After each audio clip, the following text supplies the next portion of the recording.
Hello and welcome to Matt Reads Manga, a channel where I'm reading and, well, actually in this case, just watching One Piece for the first time, since G-8 is an anime-only arc. Now, so far, all of the anime filler arcs have been pretty mediocre. Warship Island, Goat Island, Rainbow Mist. Honestly, they all just felt like pit stops in this grand journey, but G-8 is a little different in that it's honestly the one everyone should watch. Having now watched it for the first time, I totally get what everyone has been telling me. And the reason for that is G-8 actually does a few things to make it seem like it's a direct part of the story, which makes it stand out compared to the rest. In fact, you don't even see a member of the crew until about 16 minutes into the first episode, which honestly is my favorite thing of this entire arc because it puts the focus on the Marines and we get a little more of day-to-day life with them outside of what we've gotten previously with Smoker and Kobe, and it makes you genuinely like and understand some of the regular Marines. And I also felt like it helped with world building here in G8,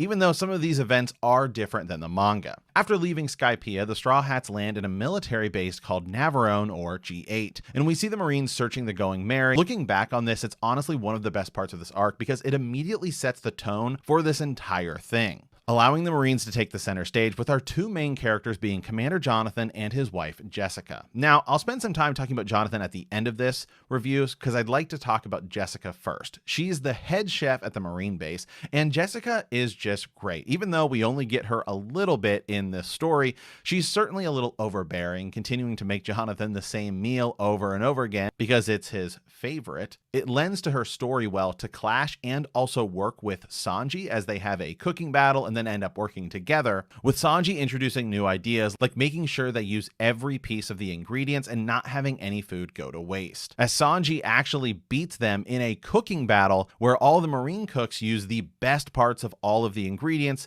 and Sanji actually uses their scraps and makes something even better. It also provides some of the comedic relief moments of this arc, with Luffy working in the kitchen as a taste tester, I suppose, and then he also delivers food to Commander Jonathan, which is one of the funniest scenes in this whole arc, as Jonathan finds out who he is because Luffy won't stop eating the food off of his plate. As I've said in many of my other reviews, any arc where Sanji gets more screen time, I'm always down because Sanji is my favorite character, so I really appreciate those more. Even though his cooking battle did remind me a little bit of his time cooking in that post-Alabasta arc, even though it was just one episode where he was also working with the Marines, it was a very similar thing. It was done much better here since it's a central part of the overarching plot. And Sanji does earn the respect of the cooks even after they find out who he is. Now, when the Straw Hats landed in Skypiea, they actually were all split up.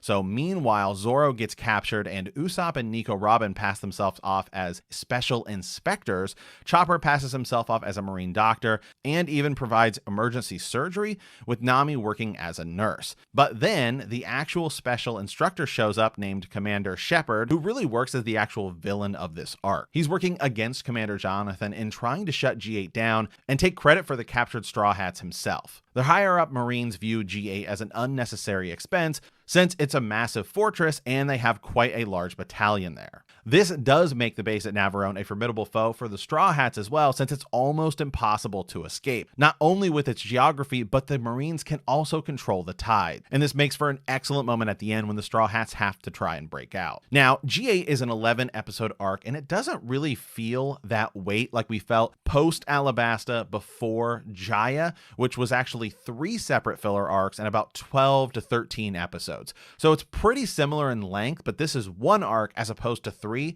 but that felt much more like pit stops and you could really feel the filler by the time you got through Rainbow Mist.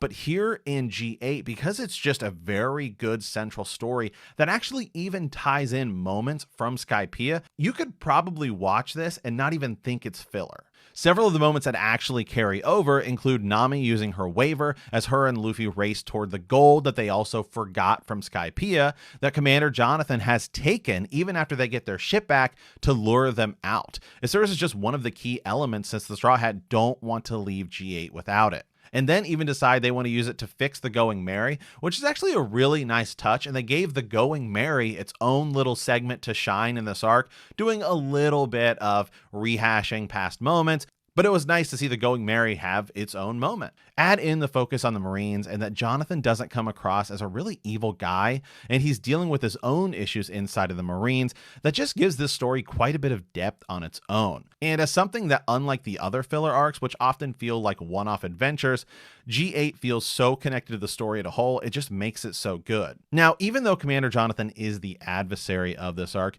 you'll find yourself rooting for him because he's a genuinely good guy, and he even does respect the Straw Hats. Add in the addition of Commander Shepard, and it just makes this whole arc work since he's there trying to shut G8 down. Of course, in the end, even though Luffy and the Straw Hats escape, Jonathan actually ends up looking good because Commander Shepard tried to sabotage him, which he can put in his report, and the fact that they repelled Luffy and Zoro, who both have sizable bounties on their head, and he also states that since the fortress came and worked together, it proves G8's usefulness. Now, in the end, this arc, I think, is more than just a fun pit stop and genuinely feels like canon, and that is probably the best thing you could say about something that's meant to be filler or additional content, if you will. And so far, if I had to recommend one arc for manga readers only to check out, it would definitely be G8. Like I said, this is a shorter arc, and now we have finished in both the manga and the anime the Sky Island saga. So next time we'll be jumping into Water 7 and Long Ring Long Land. So with that, I want to thank you guys for watching, and I hope you have a great rest of your day.